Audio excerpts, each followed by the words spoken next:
Hi there, are you tired of your old sauce being barbecue sauce? Well, boy, do we have the product for you. As we like to call it, the mathematical sauce. We have different kinds of flavoring.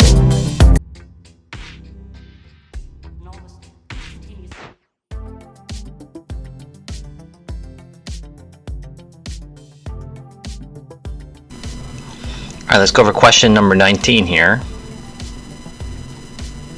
And I'm going to take that interval here, and that's -3 here is going to become my first order pair. So -3, x1, y1, it's an order pair. And then I'm going to look over here on my table of values here to the right. The left column is your x values, your right side is your y or f of x, they're the same. And I need to find a y value. And the y value there is, in this blue box, 0. -3, comma 0 is my order pair. So let's write that down. And then I'm going to take my second part of the interval and make a second order pair. So you're not technically evaluating, but you're kind of separating them. 3. And this is my second order pair. That's why we call it x2, y2. So go ahead and locate on the table of values one that has a 3 there, and it's 12. 3, comma 12. Let's write that down. And so now we're going to do the second part of the average rate of change formula. Always, always, always write down your formula. M equals y2 minus y1 over x2 minus x1. What's hard for students is the formula has a minus sign.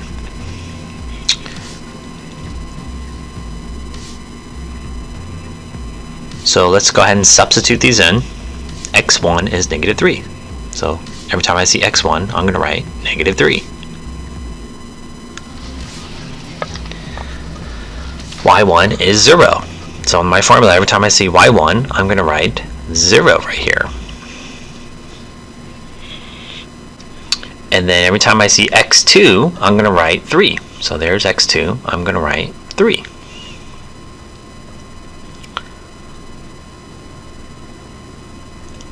Y2 is 12.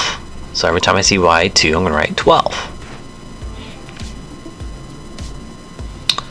Now everything else for the formula here, let's go ahead and write it out. M equals my fraction line. Remember, every time we did substitution here, good practice is putting in parentheses. And let's go ahead and highlight that pesky little negative sign. This is a common mistake for students, that's why I'm highlighting in red so you can kind of visually see it. And now we have m equals 12 minus 0 is 12, and the opposite of -3, or you can think of it as -1 times -3, which becomes +3, so 3 plus 3 is 6, so m equals 2. Our slope, or average rate of change, equals 2. Let's go on to question number 20 here. And same thing, you're going to take the interval and make it 2 order pairs. So the blue one, the -4, is your x1 value, and the red value is your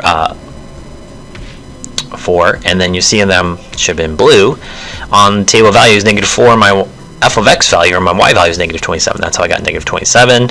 And for the red one, 4, comma, -27. Always, always, always write down your average rate of change formula. A good tip here is to always label your order pairs, x1, y1, x2, y2 there in yellow. Substitute it in. And you be careful there, you'll get 0 divided by 8. Put in your calculator, it is 0. Feel free to put those into your calculators. -27, and the opposite of -27 is +27, so it's essentially 0. In that case, canceling there is 0. and that one becomes positive 4. So 4 plus 4 gives you 8. 0 divided by 8 is 0, not undefined.